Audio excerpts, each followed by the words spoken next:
Greetings from Auburn, Washington. I want to talk to you today as we look one Sunday after Easter. It's a time that we continue to celebrate, and it's hard to believe that it was just a week ago where we celebrated the resurrection of Jesus Christ, where we celebrated what he did for each and every one of us, and how he went through not only the suffering, not only the death, but also the victory that came through the resurrection. How has last week and the events of last week changed your life? How has that gone about changing who you are and allowing us to fulfill the call that we've been called to do? It's very challenging during this season of life to allow that call to carry forward. But I tell you, it's something that's very necessary. There are so many ways that we can carry out that call, even in the midst of social distancing.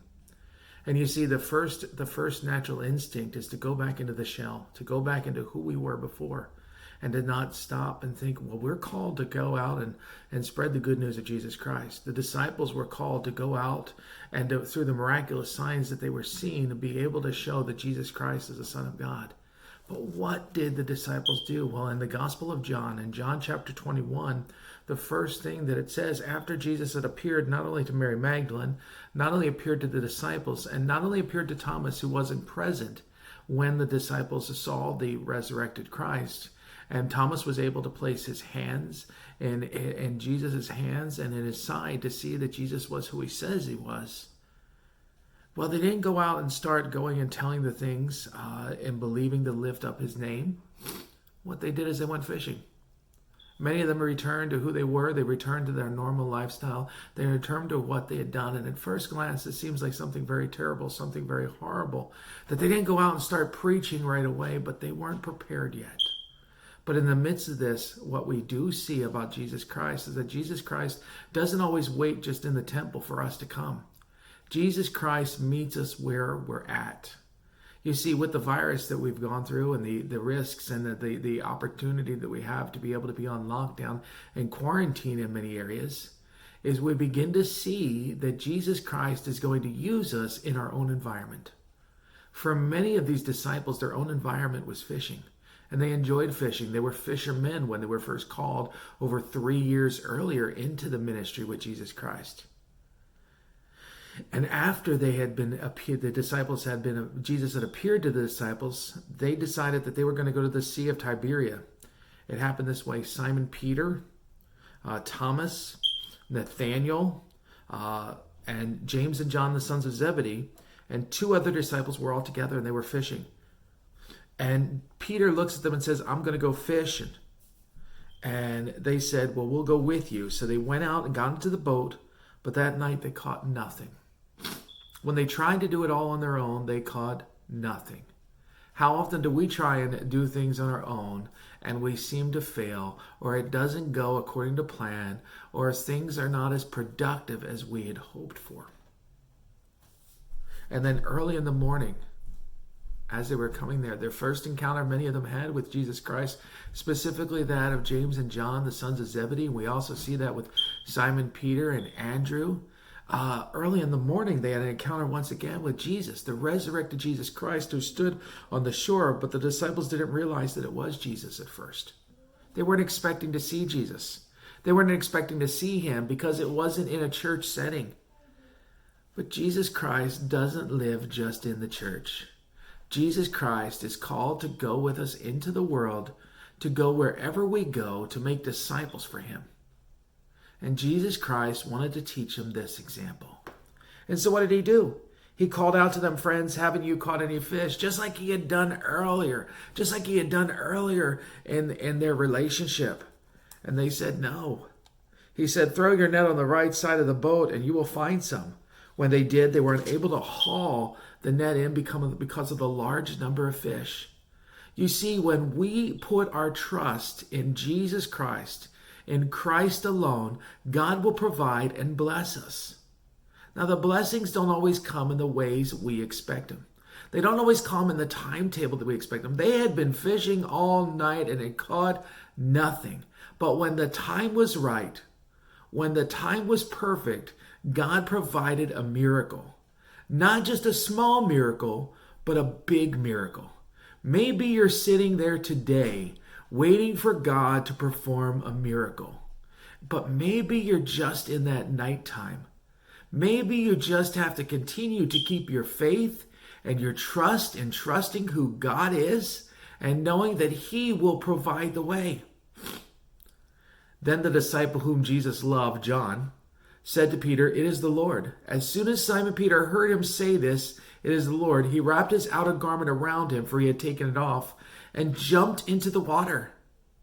The other disciples followed in the boat, towing the net full of fish, for they were not far from the shore, about 100 yards.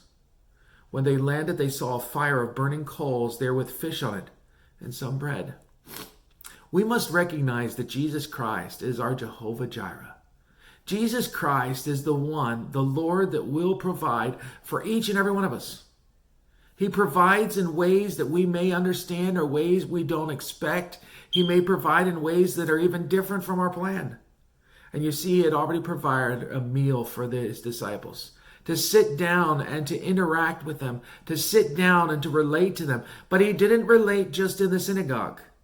My encouragement for you as we continue to be in our own homes, as we continue the social distancing, is to recognize that Jesus is not just left at the church, but Jesus Christ is in your home.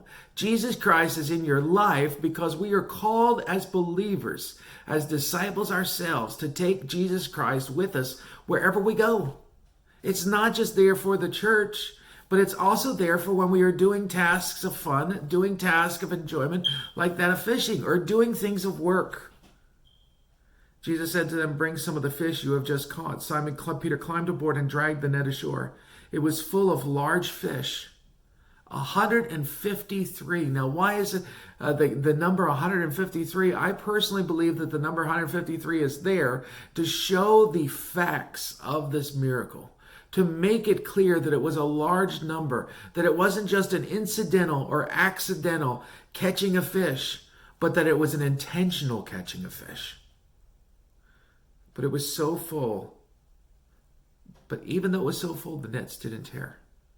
153 fish, large fish, should have tore this net. But God even provided the net strength to be able to carry ashore the many blessings that He's given. You see, God is wanting to bless you. Maybe not in the way we expect, maybe not even in the time we expect it to be done. But God is wanting to bless you.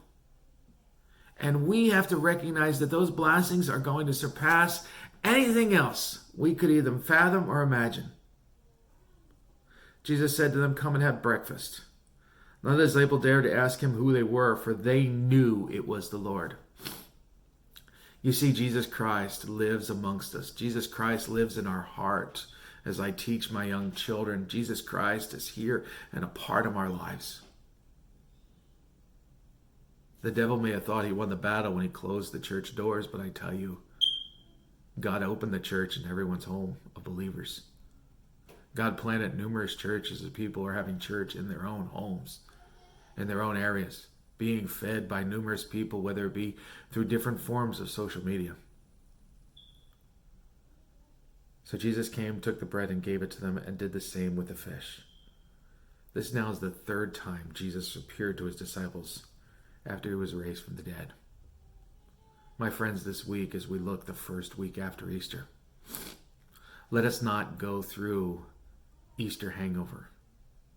Let us not go through, oh, we made it through Easter and now we're in that lull, we're in that rough season where we don't know what we're going to do next. We had the high and the excitement of Easter, but I tell you, that high continues because every day we celebrate the fact that the tomb is still empty.